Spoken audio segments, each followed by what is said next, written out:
ಕೆಲವರು ಈ ಪ್ರಯೋಗವನ್ನು ಶತ್ರುಗಳ ಮೇಲೆ ಮಾಡ್ತಾರೆ. ಅಂತಹ ಸೂಚನೆಯನ್ನು ನಿಮ್ಮ ಕಿವಿಯಲ್ಲಿ ಬಂದು ಅದು ಹೇಳುತ್ತೆ. ಪ್ರಥಮವಾಗಿ ಆಕೆಯ ಶಿರ ಅಂದರೆ ತಲೆಯಲ್ಲಿ ಏನೋ ಓಡಾಡ್ದಾಗುತ್ತೆ.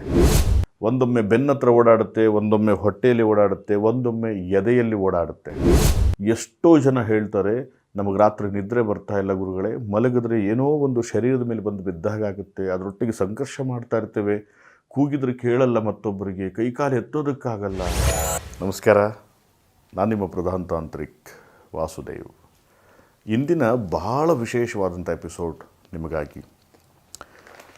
ಪ್ರಯೋಗಗಳಲ್ಲಿ ಬಹಳ ಬಲಿಷ್ಠವಾಗಿರುವಂಥ ಪ್ರಯೋಗ ಅಂತಂದರೆ ಯಕ್ಷಿಣಿ ಪ್ರಯೋಗ ಅಂತ ಹೇಳ್ತೀವಿ. ಯಕ್ಷಿಣಿಯರನ್ನ ಒಲಿಸ್ಕೋಬಹುದು, ಯಕ್ಷಿಣಿಯಿಂದ ಪ್ರಯೋಗವೂ ಮಾಡಬಹುದು. ಈ ಪ್ರಯೋಗ ಸಹಜವಾಗಿ ಹೆಣ್ಣಿಗೆ ಬಹಳ ಬೇಗ ನಾಟುತ್ತೆ. ಹೆಣ್ಣಿಗೆ ಹೆಣ್ಣೇ ಶತ್ರು ಅಂದ ಹಾಗೆ ಯಕ್ಷಿಣಿ ಪ್ರಯೋಗ ಸಹ ಒಂದು ಹೆಣ್ಣಿಗೆ ಸಂಬಂಧಪಡ್ತಕ್ಕಂಥದ್ದು. ಹಾಗಾಗಿ ಈ ಯಕ್ಷಿಣಿ ಪ್ರಯೋಗದಿಂದ ಹೆಣ್ಣಿನ ಶರೀರದ ಮೇಲೆ ಆಗತಕ್ಕಂತಹ ದುಷ್ಪರಿಣಾಮಗಳೇನೆಂಬತಕ್ಕಂಥದ್ರ ಬಗ್ಗೆ ತಿಳಿಸ್ತಾ ಇದ್ದೇವೆ. ನಿಮ್ಮಲ್ಲಿ ಇಂಥದ್ದೇನಾದರೂ ನಡೀತಾ ಇದ್ದರೆ ಸ್ಟಿಲ್ ಯೋಚನೆ ಮಾಡಿ, ನಿಮಗೆ ಯಕ್ಷಿಣಿ ಪ್ರಯೋಗ ಆಗಿದೆ ಅಂತ ಹೇಳಿ.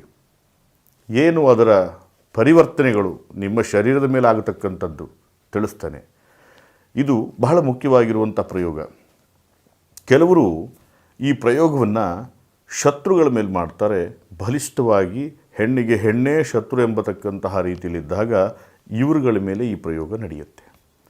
ಯಕ್ಷಿಣಿಯನ್ನು ಮಂತ್ರ ಮೂಲಕವಾಗಿ, ತಂತ್ರವಿಧಾನ ಮೂಲಕವಾಗಿ, ಮುದ್ರೆಯ ಮೂಲಕವಾಗಿ, ಮಾಂಸದ ಮೂಲಕವಾಗಿ ಆಕೆಯನ್ನು ವಶ ಮಾಡ್ತಕ್ಕಂಥದ್ದೇ ತಾಂತ್ರಿಕನ ಬಲಿಷ್ಠ ಗುರಿ ಅಂತ ನಾವು ಹೇಳ್ತೇವೆ. ಯಕ್ಷಿಣಿ ಪ್ರಯೋಗವನ್ನು ಸಾತ್ವಿಕವಾಗಿ ಒಳ್ಳೆಯದಕ್ಕಾಗಿ ಬಳಸ್ಕೊಂಡ್ರೆ, ನಿಮಗೆ ಯಕ್ಷಿಣಿ ವಶ ಆದರೆ ನಿಮಗೆ ಮುಂದೆ ಏನೆಲ್ಲ ಆಗುತ್ತೆ ಎಂಬತಕ್ಕಂತಹ ಸೂಚನೆಯನ್ನು ನಿಮ್ಮ ಕಿವಿಯಲ್ಲಿ ಬಂದು ಅದು ಹೇಳುತ್ತೆ. ಹಿಂದಿನ ಮಹಾ ಸಾಧು ಸಂತರು ಹಾಗೂ ಸಿದ್ಧಿ ಸಾಧಕರು, ಸಿದ್ಧಿ ಪುರುಷರೆಲ್ಲರೂ ಸಹ ಮುಂದೆ ಆಗುವಂಥದ್ದನ್ನು ನುಡಿತಾ ಇದ್ದರು. ಅದೇ ಸಾಧನ ಏನು? ಯಕ್ಷಿಣಿ ಸಾಧನ. ಇದರಲ್ಲಿ ಕರ್ಣಪಿಶಾಚಿ ಎಂಬತಕ್ಕಂಥ ಸಾಧನೆಗಳಿದೆ.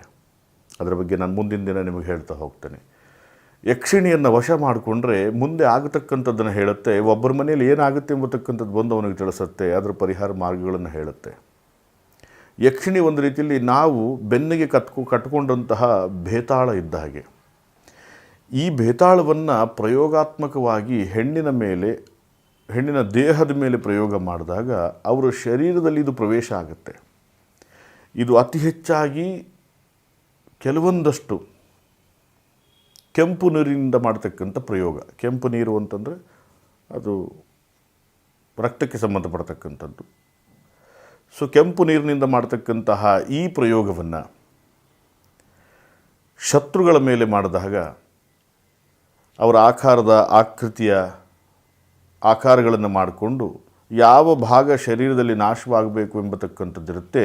ಯಕ್ಷಿಣಿಯ ಮೂಲಮಂತ್ರ ಹಾಗೂ ಯಕ್ಷಿಣಿಯ ಒಂದು ಆಕೃತಿಯನ್ನು ಮಾಡಿಕೊಂಡು ಎರಡೂ ಯಕ್ಷಿಣಿಯರನ್ನ ಒಂದು ಮಾಡಿ ದಿಗ್ಬಂಧನ ಮಾಡಿ ಪೂರ್ಣಾಹುತಿ ಹಾಕಿ ಯಕ್ಷಿಣಿ ಮೂಲಮಂತ್ರವನ್ನು ಜೋಡಿಸ್ತಾರೆ. ಅದರಿಂದ ಹೆಣ್ಣಿಗೆ ಆಗತಕ್ಕಂಥ ಸಮಸ್ಯೆಗಳು ಹೀಗೆ. ಪ್ರಥಮವಾಗಿ ಆಕೆಯ ಶಿರ ಅಂದರೆ ತಲೆಯಲ್ಲಿ ಏನೋ ಓಡಾಡ್ದಾಗುತ್ತೆ.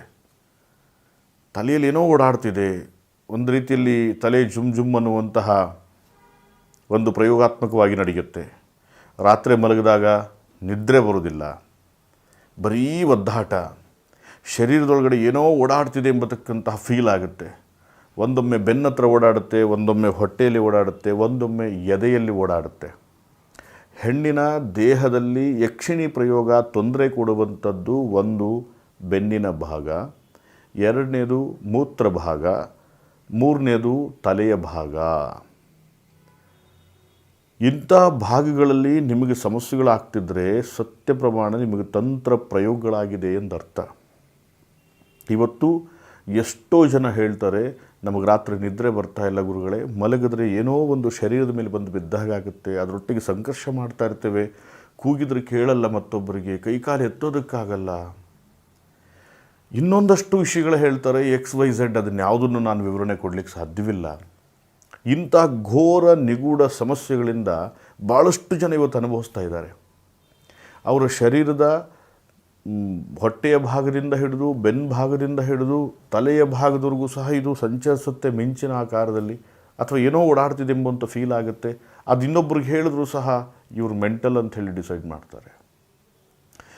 ಇದು ಅವರೊಟ್ಟಿಗೆ ಸಾತ್ವಿಕವಾಗಿದ್ದು ಇವ್ರನ್ನ ಸಂಪೂರ್ಣ ದೇಹ ಶರೀರವನ್ನು ನಾಶ ಮಾಡಲಿಕ್ಕೆ ಪ್ರಾರಂಭಿಸುತ್ತೆ. ದೇಹದಲ್ಲಿ ಶಕ್ತಿ ನಾಶ ಆಗುತ್ತೆ, ರಕ್ತನಾಶ ಆಗುತ್ತೆ, ಶರೀರ ನಾಶ ಆಗಲಿಕ್ಕೆ ಪ್ರಾರಂಭಿಸುತ್ತೆ, ಮುಖ ಸಂಪೂರ್ಣ ನಾಶವಾಗುತ್ತೆ. ಇಂತಹ ಯಕ್ಷಿಣಿ ಪ್ರಯೋಗ ಮಾಡ್ತಕ್ಕಂಥದ್ದು ಯಾವುದಾದ್ರೂ ದೊಡ್ಡ ವಿಚಾರಕ್ಕೆ ಶತ್ರುತ್ವ ಇದ್ದರೆ ಮಾತ್ರ. ಈಗ ಆ ಯಕ್ಷಿಣಿ ಪ್ರಯೋಗ ಮಾಡೋರು ಬಹಳ ಕಡಿಮೆ.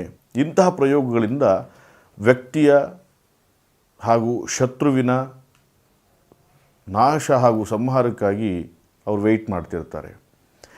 ಚಿಂತಿಸುವಂಥ ಅವಶ್ಯಕತೆ ಇಲ್ಲ.